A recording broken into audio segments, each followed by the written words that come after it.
کہ جو آج ایک فرقہ، ایک طبقہ ہمارے اندر جو رہتا ہے اور پھر یہ کہتا ہے کہ نوحہ کرنا، نوحہ سننا، اس لحاظ سے ماتم کرنا، ماتم کرنے والے جو دیکھتے ہیں اور پھر ماتم کرنے والے ان کے لحاظ سے بالخصوص، اور ہمارے لیے یہ رہنمائی بھی ہے کہ حضرت اماں شاہ صدیقہ رضی اللہ عنہ آپ روایت کرتے ہیں کہ سرکار عالم نور مجسم شفیع معظم صلی اللہ علیہ وسلم، اور یہ مسلم شریف اور بخاری شریف کے اندر حدیث پاک موجود ہے کہ آپ فرماتے ہیں کہ سرکار صلی اللہ علیہ وسلم ایک مرتبہ اپنی بیویوں کے پاس تشریف فرما تھے، اور پھر جناب حضرت فاطمہ الزہرا رضی اللہ عنہا آپ تشریف لائیں، تو سرکار صلی اللہ علیہ وسلم آپ کی ازواج مطہرات، آپ نے جب حضرت فاطمہ الزہرا رضی اللہ عنہا کو دیکھا اور دیکھ کر کہتی ہیں اے فاطمہ تمہارا چلنا، تمہارا اٹھنا بیٹھنا بالکل سرکار صلی اللہ علیہ وسلم کے مشابہ ہے، کہ جیسے سرکار چلتے ہیں تمہارا چلنا بھی اے فاطمہ سرکار کی طرح ہے، جیسے سرکار تشریف فرما ہوتے ہیں سرکار بیٹھتے ہیں، اے فاطمہ تمہارا بیٹھنا اٹھنا بھی سرکار کے مشابہ ہے۔ تو پھر آگے کیا فرماتی ہیں کہ جب سرکار صلی اللہ علیہ وسلم کی لگتے جگر حضرت فاطمہ الزہرا رضی اللہ عنہا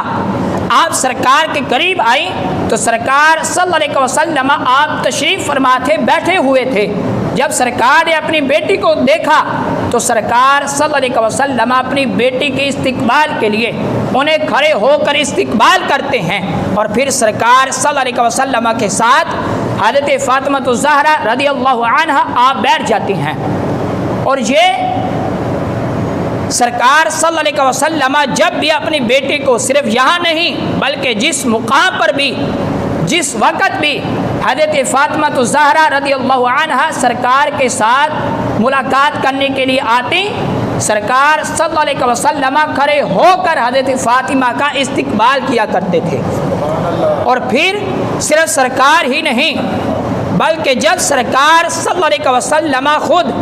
تشریف لے کر حضرت فاطمہ الزہرا رضی اللہ عنہا کی طرف جاتے تو سرکار کی لگتے جگر حضرت فاطمہ الزہرا رضی اللہ عنہا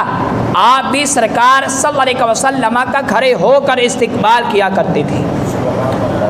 اب جب حضرت فاطمہ الزہرا رضی اللہ عنہا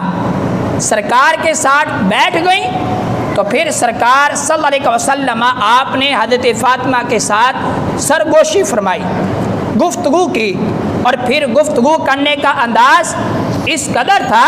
کہ جو سرکار کی ازواج قریب بیٹھی ہوئی تھی انہیں بھی وہ بات سرکار صلی اللہ علیہ وسلم جو آپ نے حضرت فاطمہ سے کی وہ ان تک بھی ان کی اس آواز کو ازواج مطہرات نے بھی نہ سنا، یعنی کہ سرکار نے حضرت فاطمہ الزہرا رضی اللہ عنہ کے ساتھ اس قدر نرم گوشہ حضرت فاطمہ کے ساتھ گفتگو کی تو حضرت فاطمہ الزہرا رضی اللہ عنہ آپ نے رونا شروع کر دیا۔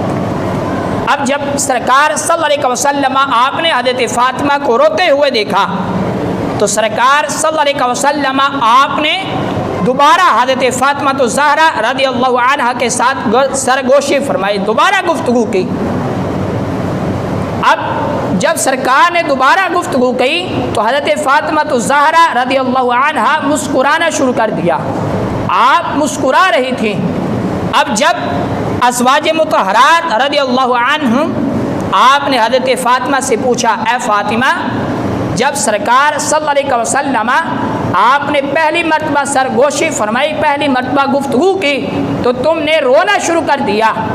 اور پھر جب سرکار نے دوبارہ گفتگو کی تو تم مسکرا پڑی، تم ہنسنا شروع ہو گئی۔ اے فاطمہ اس کے اندر راز کیا تھا تمہارے رونے کے اندر اور پھر تمہارے مسکرانے کے اندر؟ تو حضرت فاطمہ الزہرا رضی اللہ عنہ آپ اماں جان ازواج مطہرات رضی اللہ عنہم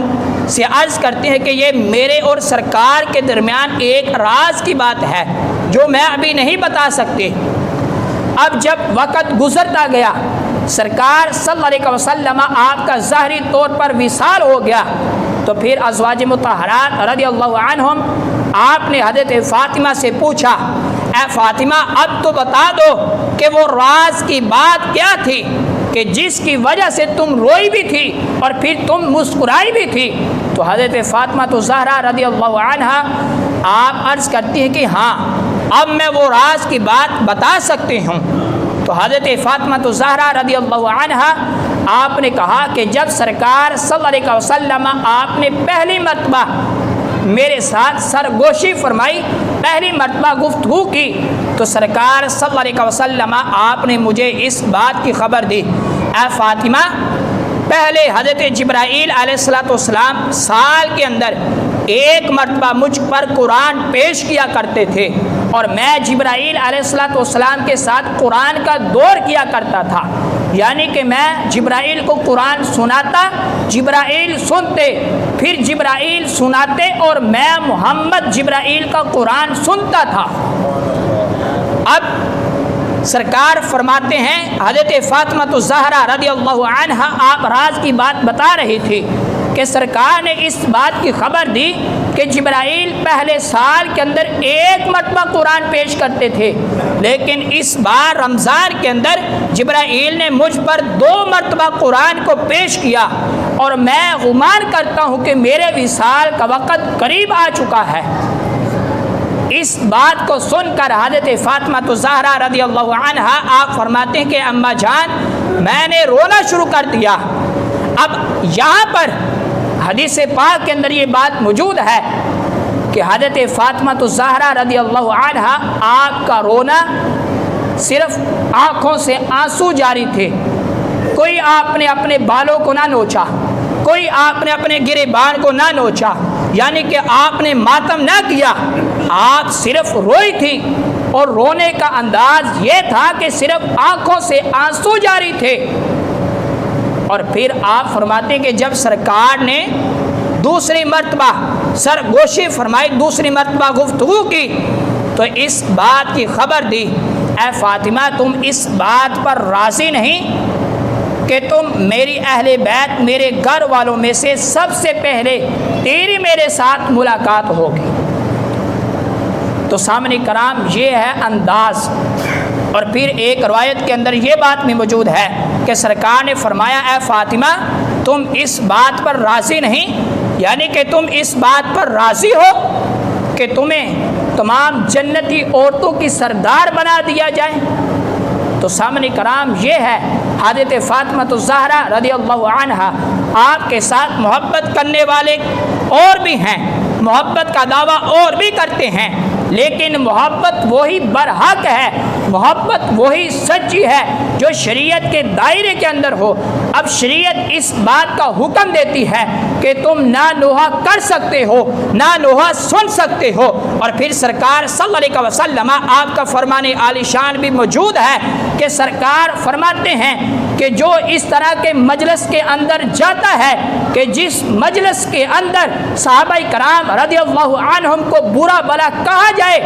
اس شخص جانے والے کا، چاہے وہ دیکھنے کے لیے نیت سے گیا یا پھر کھانے پینے کی نیت سے جائے، سرکار فرماتے ہیں کہ اس کا حشر انہی لوگوں کے ساتھ ہوگا کہ جو صحابہ کرام رضی اللہ عنہم کو بک بک کرنے والے ہیں۔ جو حشر ان کا ہوگا، دیکھنے والے کا یا کھانے پینے کی نیت کے ساتھ جانے والے کا حشر بھی انہی کے ساتھ ہوگا۔